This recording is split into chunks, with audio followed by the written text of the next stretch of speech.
guy keep calling me, bro. Oh my god. Yo, you're lying. No, we did not hit 15 subs. No way. For real? Wow.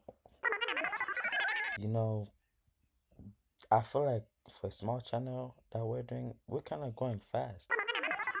So you know what? I might be bold and say 50 subs. I don't care. 50.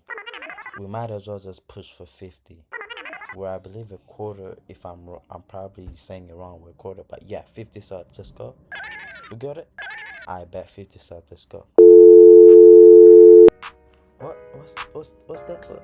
What's up, my bros? It's your bro Skeezy. Ezlyf back with another video, man. So today we'll be reacting to growing up Angolan slash Congolese in South Africa. But I'm Congolese, so I'm a I'm gonna relate to the Congolese part. So in essay, so let's see what's popping in this video. Don't forget to like and subscribe. And with that being said, let's go. Growing up African in Africa is really dope. We got the music, we got the food, we got the vibes, like we got everything if we're being real. You got everything except for water though. Growing up as a Congolese slash Angolan in South Africa is actually pretty dope. I've met many Congolese and South Africans whom I still call friends to this day. But Bro, I didn't meet no Congolese in South Africa. Where I attended school, I did not meet no Congolese, bro. I was like pretty much the only one, me and my bros.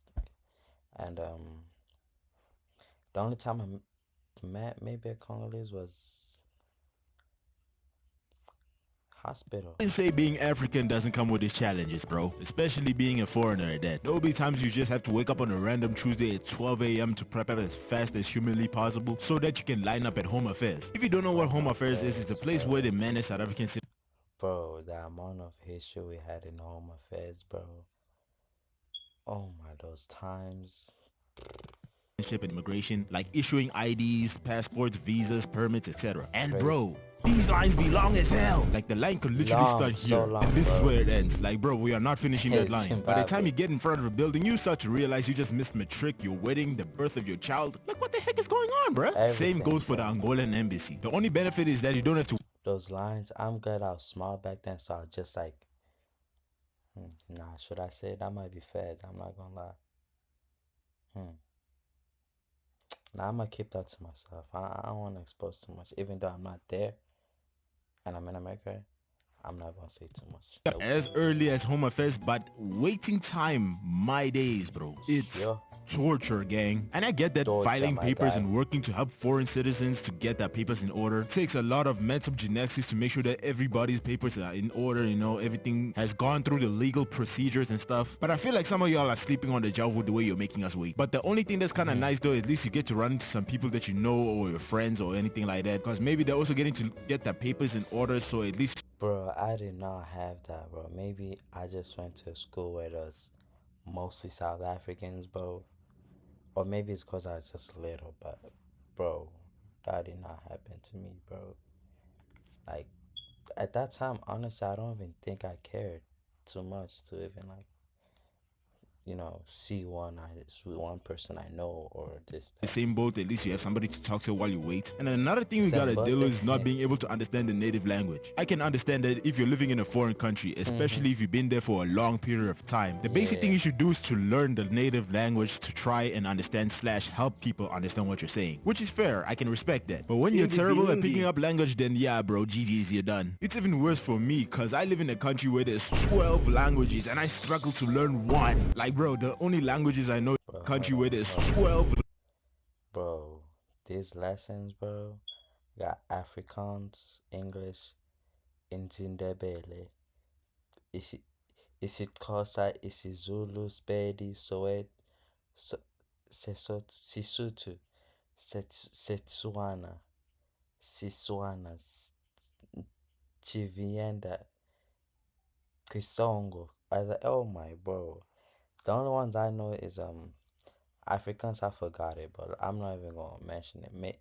I don't even know a bit of their language, but This is Xhosa, I know a little, and Zulu. That's where I'm like, I would know like most parts. Languages, and I struggle Most. to learn one. Like, bro, the only languages I know is 90% English, 15% speaking wise when it comes to Lingala, and Yeah, 54% same. when it comes to hearing comprehension, and Facts. 1% Angolan Portuguese. Like, I grew up in Joburg where I used to run into many uncles and aunties speaking to me in Ndebele, Zulu, or Xhosa. They run up to me thinking I'm one of them, asking for directions or something. Like, while they're talking, I'm just here like, uh-huh, Yeah. okay.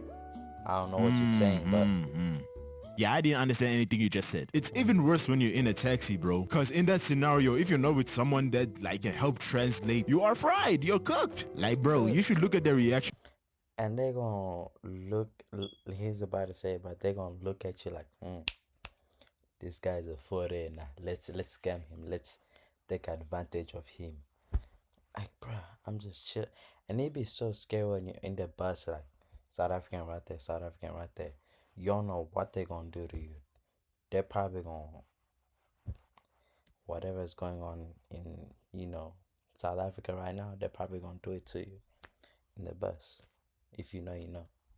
You speak to them in English. Like, they'll just give you this look like you just dissed their entire bloodline, bro. And some of these niggas would literally dead ass crash out. Like, my nigga, it's not my fault your education was poor. Because the majority of taxi drivers don't be speaking English. There are ones that do, but that's like a 30 to 70% chance of finding one. I understand it might sound bad, but I actually try to take some words in from some of the languages, especially Zulu, because where I grew up, that was the most common language in the area. Yeah. And for real, bro, I am bad at picking up languages, bro. But the fact that I still at least try should indicate like, I'm trying my best. Also, a thing about being a foreign kid, especially in school, is teachers not being able to pronounce your name. And if you say, But mom, they're African too. How come they can pronounce it? first of all, Don't be dumb. second of all, my name is hard to pronounce for most people. What's worse is One thing I would be glad to say, my name wasn't hard to pronounce over there. It was his first name, last name. My last name was easy here. Was easy in South Africa. So moving here, we had to go to the legal stuff and then some legal information how to get out and but man, those were the painful stuff. In here, not in South Africa. I was chilling, bro. my name is not the traditional name-surname structure. I have 3 names and then my surname. And the third one ain't even government official, but only, and I mean only, my family and people that are acquainted with my family can call me by my third name. But the only benefit is my last name, which is the only name that is easier to pronounce for most people. And also said what? my last name, which is Thought about thought about bananas. You don't wanna say his name. I don't blame you, bro.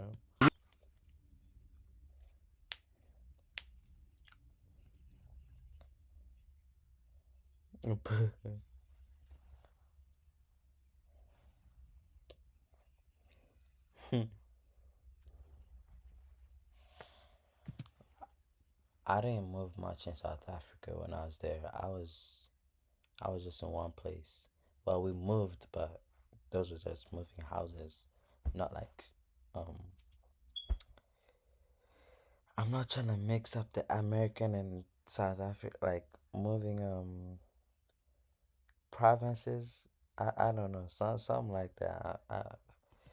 the teachers and others that can easily call out my name so it doesn't create any complications. But for some reason my parents forgot to do this when I was entering high school. So when it came for teachers to read out my name in the class register, they be wondering why the hell my name be looking like a mythical activation that came out of Harry Potter, bro. Tabo. Present. Okay, Amahle. Present. Okay.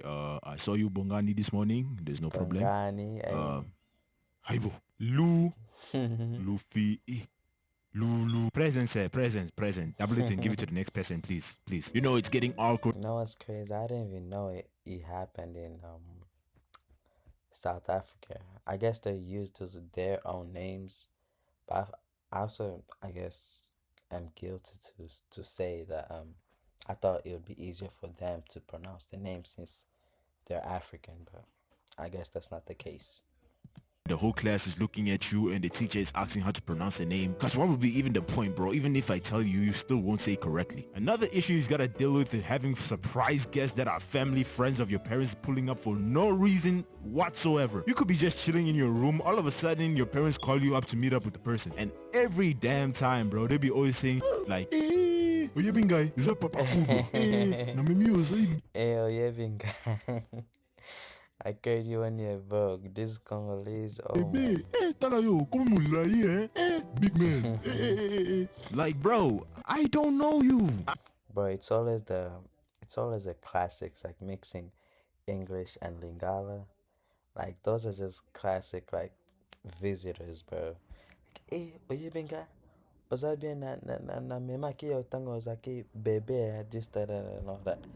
That's Understand this goes for every race and those are so ethnicity, but not gonna classics, lie, bro, bro. Congolese uncles take the cake with this one, bro. Cause they'll just exaggerate that shit to the ends of the earth, man. And when it comes to like guests pulling up the house, is either there's a party going on or your parents' friends decided to pull up. Cause your parents' friends just decided to pull up and talk about the economic state of the world, which the topic is just 90% about Congo or anything African related. And especially when it's a party, bro, because if you're Congolese, you can definitely relate to what happens there. The uncles talking like they're about to throw hands, but really they're just vibing. The aunties helping out moms and the sisters in the kitchen, cooking with the good eats, you know, while they're gossiping and giggling about some random stuff. Congolese songs blasting out the speakers, playing Kofi Olomide or Arafat. The amount of blastings, bro. Oh my, bro. I think we might hold, like at least Congolese, they might hold like a record for just music being their thing. If not music, dancing. Wine dancing, especially. You feel me? You feel me?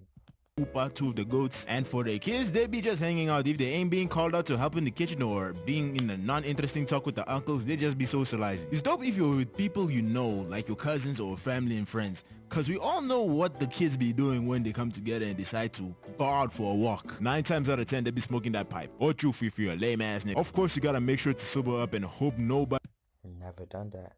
You shouldn't do that. Actually, I have once, but it's not even like, it's not official. No, not official, but not. I'll just have a story time. party catch on. Cause if they do, get ready to stay inside the house and watch everybody eat, cause you're not getting a plate, bro. Either that or they just beat your ass in public. And there'll be other stuff that be going on, but that's a story for another time. I gotta say, growing up in South Africa, it has a lot of challenges. Cause here in South Africa, there are those that are prejudiced towards foreigners. So most of the time we had to be on the low down in case running into the wrong type of people. And I've met a lot of good people throughout my life, which led me to telling stories like these. So in a way, I'm glad to be born in South Africa. Rather Africa. What? He was born. Which led me to telling stories like these. So in a way, I'm glad to be born in South Africa, rather Africa as a whole entirely. And for that, I wouldn't change it for any other thing. Yo, your visa got approved for the US. Well, that was fun while it lasted. Time to go live in Atlanta. Yeah, that's about it. Thank you guys for watching, and of course, shout out to Ans and Cabello for the super things that you guys gave me. Thank you, I really appreciate it. And if you're willing to give out the super things, I'll be personally shouting you guys. That's fine. We should link up maybe sometime. I don't know. But yeah, man. Either ways, that's growing up Angolian to less Congolese in South Africa. With that being said, don't forget to like and subscribe. And the goal is 50 subscribers. And I'ma see you, bros, next time. Peace.